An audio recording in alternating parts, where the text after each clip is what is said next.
Ahora bien, es aquí donde surge el primer problema, a saber, ¿cómo es que el hombre puede acceder a ese ángel precisamente?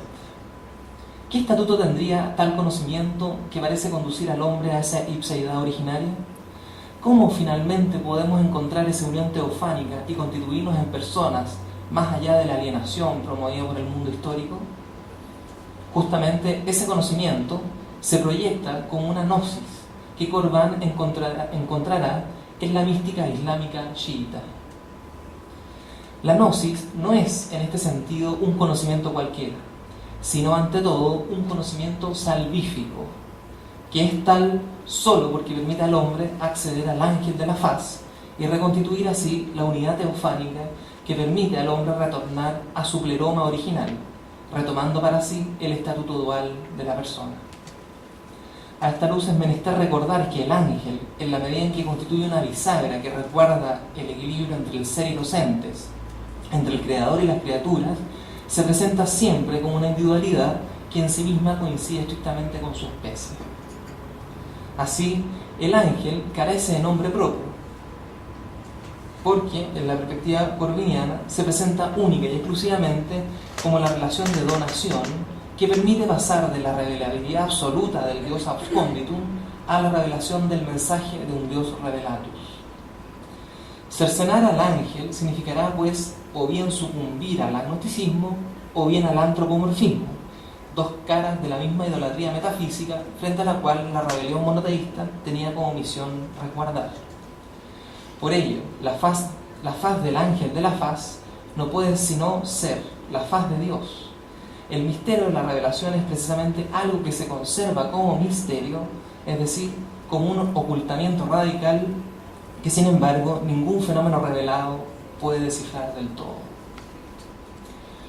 Por esta razón, Corban subraya que en el mundo musulmán perviven dos hermenéuticas diferentes a través de las cuales se accede a los textos sagrados.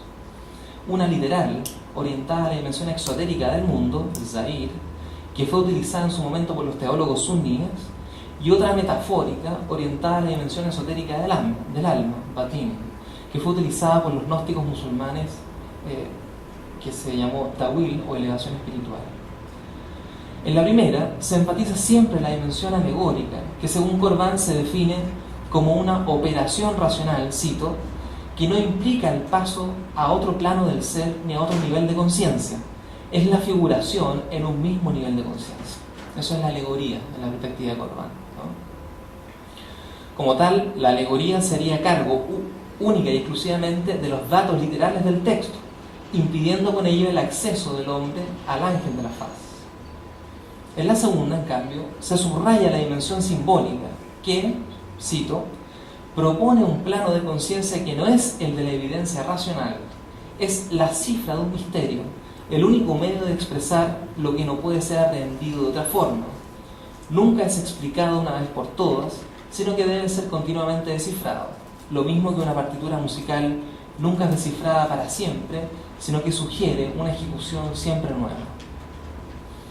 Así, a diferencia de la alegoría, el símbolo se elevaría la evidencia racional al campo del misterio, que como tal nunca se revela sino en aquello a lo que él mismo no deja de sustraerse. La revelabilidad de Dios que comporta la dimensión esotérica, a la vez que da lugar a toda revelación exotérica, sustrae su sentido a ella. Dicho de otra forma, la verdad de la alegoría se halla en la unicidad del símbolo. Cito, la palabra esoterismo, de la que tanto se abusa, se refiere a la ineluctable necesidad de expresar distintos aspectos de la reintegración del ser humano mediante símbolos, dice Corban. Por eso, según Corban, la dimensión simbólica abre al hombre más allá de la literalidad del mundo, haciendo que ello no solo no pueda ser explicado racionalmente, sino que además ésta deba ser una y otra vez descifrado, en una interpretación siempre nueva, puesto que en cuanto a misterio, este se revela siempre en la forma de un ocultamiento radical. La clave es el Tawil, como hermenéutica esotérica, que rescata la dimensión del símbolo y que en la perspectiva de Corban no hace más que posibilitar su unidad teofánica con el ángel. Así, el Tawil se presenta para Corban como la hermenéutica capaz de conducir al hombre al conocimiento de su ángel, puesto que transforma los datos literales en símbolos. El conocimiento del ángel no solamente difiere de todo conocimiento mundano, sino que además se presenta como su condición de posibilidad. Dice Corbán otra vez, ¿no? Se trata de imágenes primordiales que preceden y regulan toda percepción sensible, no de imágenes construidas a posteriori sobre un dato empírico. De esta forma, como si otra vez la fenomenología revelara su estructura teológica, Corbán sitúa a estas imágenes arquetipos como el ángel de la faz que preceden y regulan a toda percepción sensible. Si, por un lado, el hombre accede a un conocimiento óntico dado por el dato empírico y puramente fenoménico, por el otro, es la presencia de la imagen arquetipo, que anteriormente hemos designado como ángel de la faz, la que funciona como el conocimiento trascendental que precede ontológicamente a todo conocimiento fenoménico. Dicho de otra forma, toda manifestación fenoménica remite a su manifestabilidad trascendental, exactamente como en las religiones abrahámicas, toda revelación remite a su revelabilidad fundamental, sin la cual la primera resulta completamente vacía.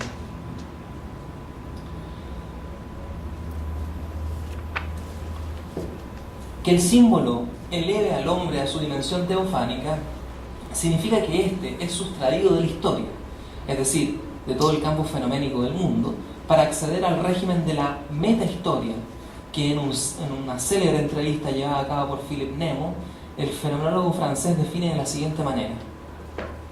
Cito: y es que, para el historiador, los hechos son pasados, los acontecimientos se convierten en pasado.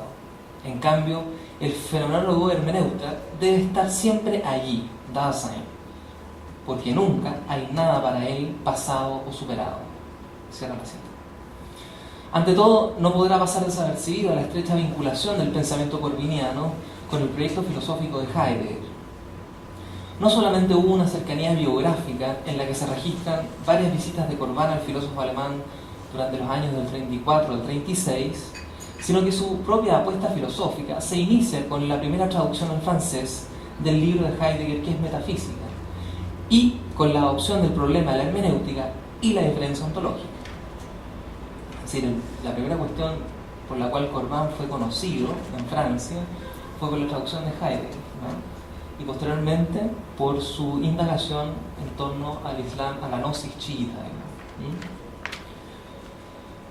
A partir de ahí, Corbán no puede sino ver una estrecha vinculación entre el problema del Verstehen heideggeriano y el tawil de la mística musulmana.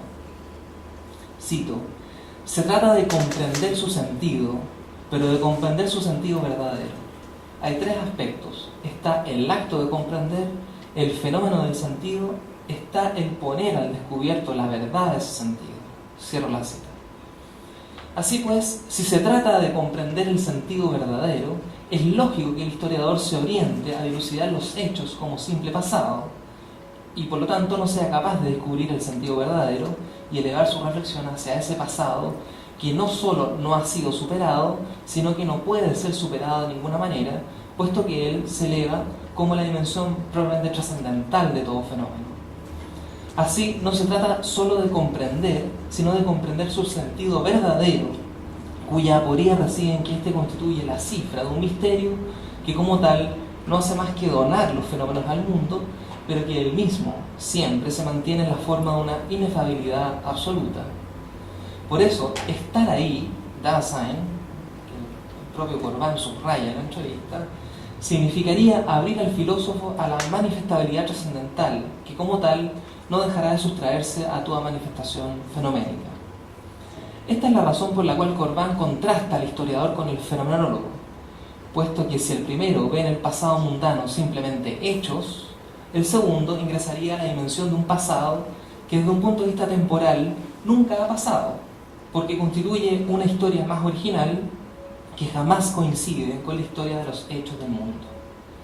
A esta historia más original, Corbán la denomina en su obra con términos equivalentes a metahistoria, hierohistoria o historialidad. ¿Ya? Son las tres maneras, transhistoria también lo llaman, ¿no? Depende los años en que escribe, ¿no?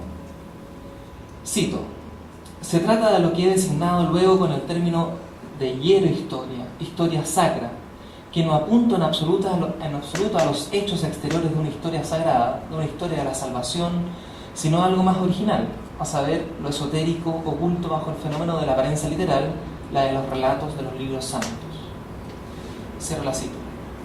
Así pues, la metahistoria constituye una verdad esotérica que no solamente pervive más allá de los hechos históricos del mundo, sino que es su condición de posibilidad, puesto que la metahistoria es aquella abertura originaria a través de la cual algo así como la experiencia de un tiempo cronológico puede tener lugar. Es imprescindible notar que el tiempo cronológico es aquel tiempo que se agota en la deriva de su propio transcurso.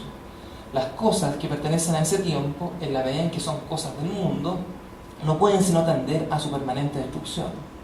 Por ello, en la perspectiva corviniana, la alegoría pertenecería al campo finito del mundo.